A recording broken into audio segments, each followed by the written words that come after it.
बिस्मिल्लाहिर्रहमानिर्रहीम अस्सलाम वालेकुम। Welcome back to my new video business math for ICom part 1 book Shahid Jamal की फॉलो कर रहे हैं। चैप्टर नंबर 2 कंटिन्यू हुए ratio proportion and percentage. Exercise number 2 का क्वेश्चन नंबर 2.43 है। इन 25 days 30 teachers save rupees 24,000. Find the total saving of 50 teachers in 20 days.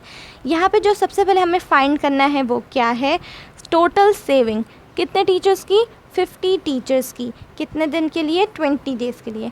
अगर 25 teachers हैं वो 30 टीचर्स हैं वो 25 डेज़ में 24,000 सेव कर रही हैं, ठीक है। तो हमें फ़ाइंड क्या करना है?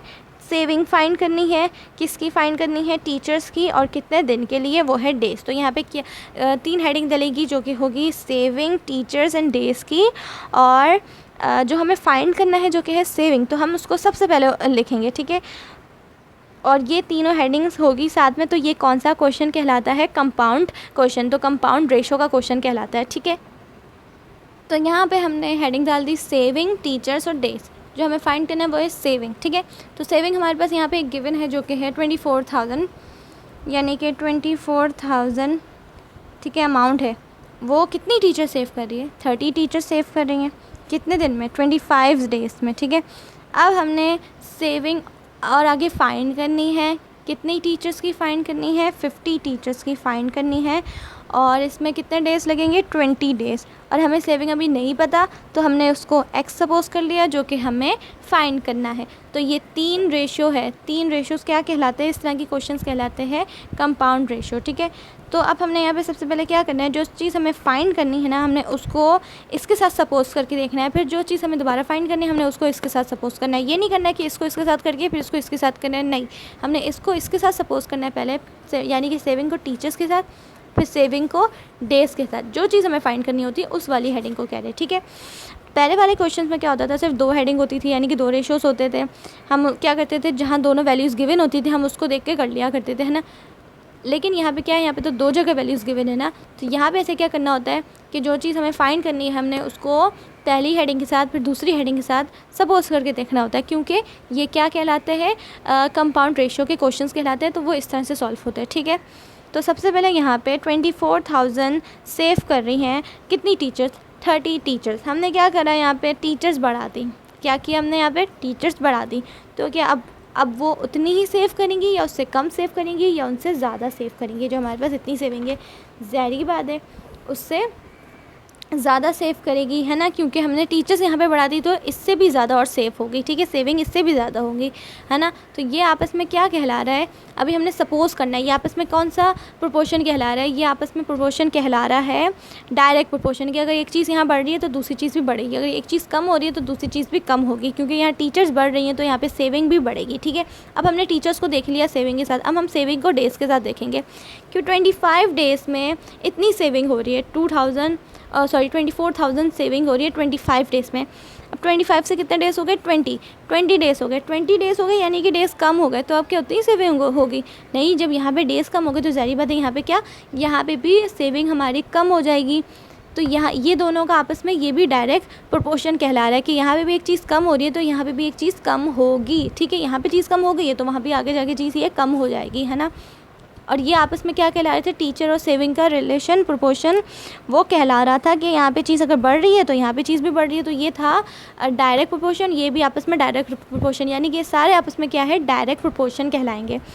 लेकिन यहाँ देखे जाए, यहाँ पे टीचर्स बढ़ रही थी और यहाँ पे डेज़ कम हो रहे। तो हमने क्या देखना है कि अगर यहाँ पे 30 टीचर्स थी ना, 30 में हमने कितने प्लस करके 50 बनाए? 20 प्लस करके, है ना। 20 प्लस करके अपने जहन में रखेंगे कि हमने ये टीचर्स में 20 प्लस किया, ठीक है। 20 की वैल्यू आ गई। और दूसरी हमारे पास कौन सी वैल्यू है? यहाँ पे डेज़ की। डेज़ के हमने 25 डेज़ थे तो हमने उसको कितने डेज़ कर दिए? 20 डेज़ कर दिए। यानी कि 25 में से कितने माइनस करके? 20 बनाए, 5 माइनस करके। तो यानी कि यहाँ 5 वैल्यू यहाँ माइनस की और यहाँ पे क्या 20 वैल्यू बढ़ाई। तो अब हम देखेंगे 20 बढ़ा है या 5 बढ़ा है। तो ज़ाहिर बात है 20 बड़ी वैल्यू है। तो 20 बड़ी वैल्यू है। 20 बड़ी वैल्यू कहाँ आ रही है? यहाँ आ रही है, यहाँ आ रही है, यहाँ आ रही है ना। तो हमने इसको इसके साथ सपोज करना है, यानी कि हमारा जो क्वेश्चन आएगा ना वो टीचर्स के हिसाब से आएगा।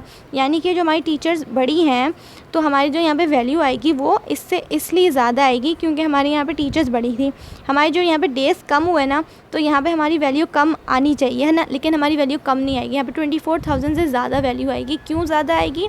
क्योंकि जैसे कि मैंने आपको बताया कि टीचर्स के हिसाब से आएगी। टीचर्स की यहाँ पे टीचर्स हमारे यहाँ ज़्यादा बढ़ी है तो हमारे यहाँ भी सेविंग बढ़ेगी। क्यों बढ़ेगी उसका मैंने आपको भी एक ट्रिक बताई है कि यहाँ से हमने कितनी वैल्यू कम की 5 और यहाँ से हमने कितनी वैल्यू प्लस की वो है 20। हमने ये नहीं देखनी कि हमने कहाँ से प्लस की और कहाँ से माइनस की, हमने ये देखनी है कि जो वैल्यू हमने प्लस माइनस जहाँ से भी करी है उसमें से बड़ी वैल्यू कौन सी। जैसे हमने यहाँ पे 20 वैल्यू को प्लस किया था और यहाँ 5 वैल्यू को कम किया था, तो 20 और 5 में से बड़ा कौन है? तो 20 बड़ी है। 20 कहाँ आ रही है? यहाँ पे आ रही है।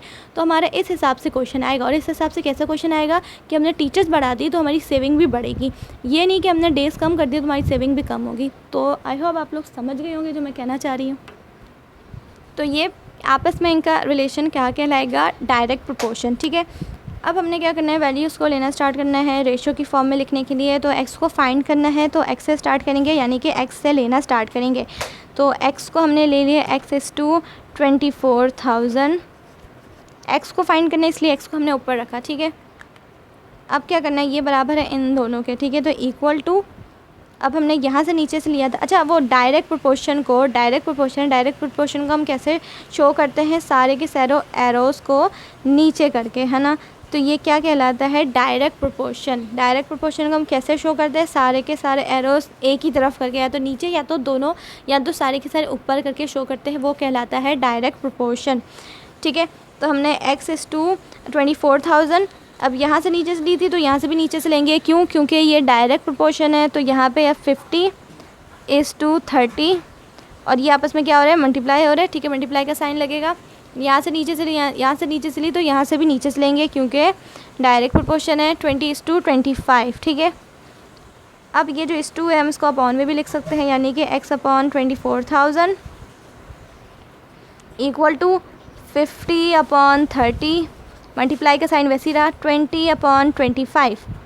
ठीक है, अब क्या करना है? 50 को 20 से मल्टीप्लाई करेंगे, ये वैल्यू वैसी रहेगी, x अपॉन 24,000 ऐसी रहा, इक्वल टू 50 को 20 से मल्टीप्लाई करेंगे, 50 मल्टीप्लाई बाय 20 इक्वल टू 1000। ठीक है, यानी कि इसको इसके साथ मल्टीप्लाई किया। अब 30 को 25 से मल्टीप्लाई करेंगे, 30 multiply by 25 equal to 750 upon 750।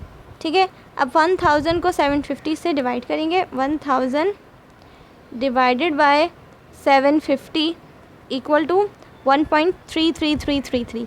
तो पॉइंट के बाद 2 से 3 वैल्यू ले लेनी है। ठीक है, ये ऐसे ही रहा, x अपॉन 24,000 ऐसे ही रहा। ठीक है, इक्वल टू ये जो हमारे पास वैल्यू आई है ये है 1.33।